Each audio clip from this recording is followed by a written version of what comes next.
So I'm just going to go over some of the layout of the joint. I've got the right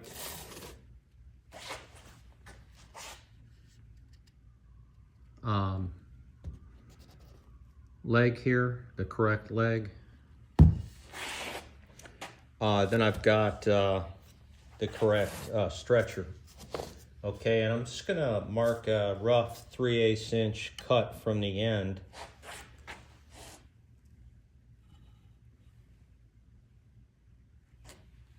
Right here. So we'll mark in about 3/8, give it a little bit more. Because the stretcher, I cut it a little bit longer.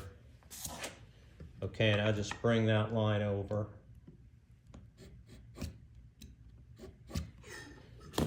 Okay, and that gives me enough room to cut my small radius and sneak up on it just a little bit.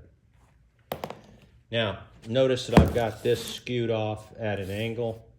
That's because if this is my back leg here, the leg comes up at an angle.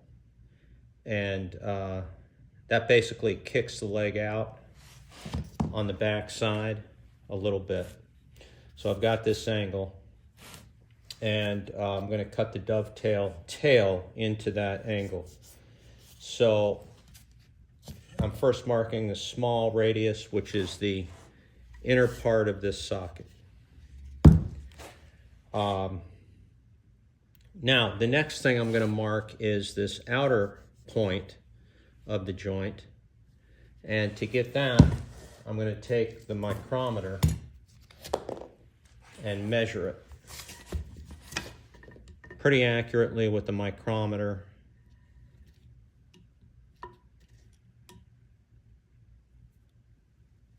And I'll set that in there, and I'll get the depth of the joint. And I could feel that it's just barely scraping the bottom. And then I'll take that distance and transfer it to the workpiece.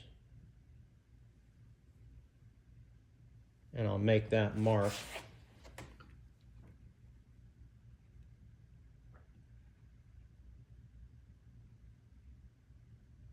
Okay, and then I'm going to hit that mark right at the right point, which is usually the tip of the triangle indentation. And I'll accurately transfer it over with that line and just double check it. And that's exactly on. And that's basically this outer area. Line X gives me this radius, and line Y, which is the inner one, gives me this inner radius. Okay, and then I'm going to mark the distance from the top of the stretcher to the top mark line on the leg. So I'll measure that using this tri-square. Give me fairly accurate. And I'll transfer that again right on down to the workpiece. And I'll knife in that line.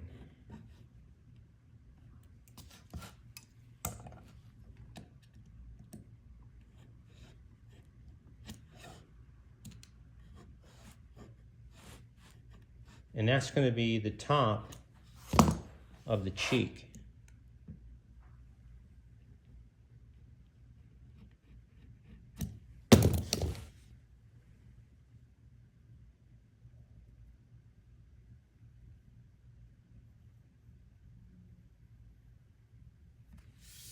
Okay. So there's the line for the top of the cheek.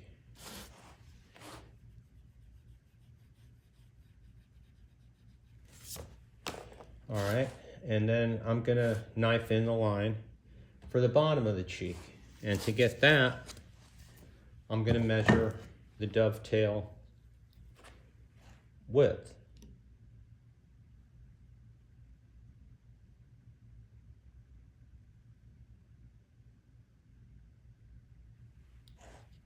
So I'll get that pretty accurate using the micrometer. And I'll transfer that over to here, coming down a vertical line.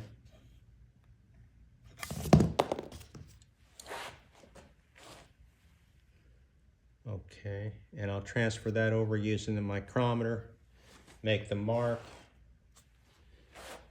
check it, tip of the triangle indentation.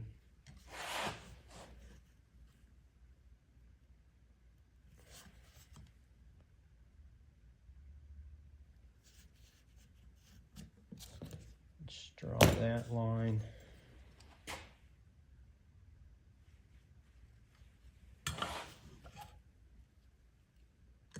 That's right on the tip of the triangle indentation. We'll make our cut line. And this hard maple it's pretty hard. It's a lot harder than the black walnut.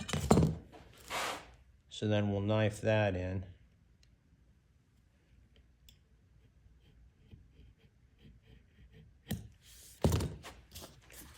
Okay, we'll just highlight a tiny bit, very lightly. Okay, so that's basically the joint layout. I've got the inner smaller radius, which is the inside of the socket. I've got the outer radius, which is the outside of the socket. So inside of socket, outside of socket. I've got the socket width for the tail, which is this. So this is the cheek that'll be removed, cheek that'll be removed. Okay, and it'll fit in like that.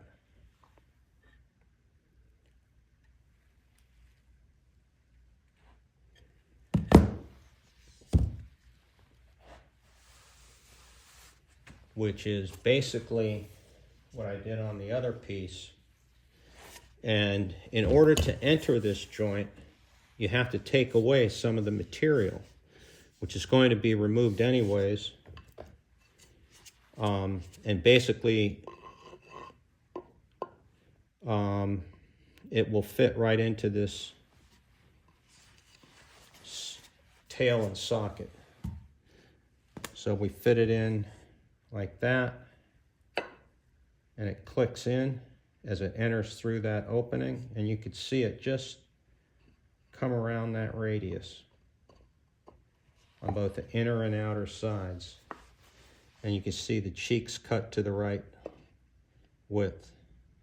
So basically, I want this joint to be not too tight. I want it to be able to move because I'm gonna epoxy it eventually. And if I can't move it while the epoxy is setting, I'm gonna be SOL.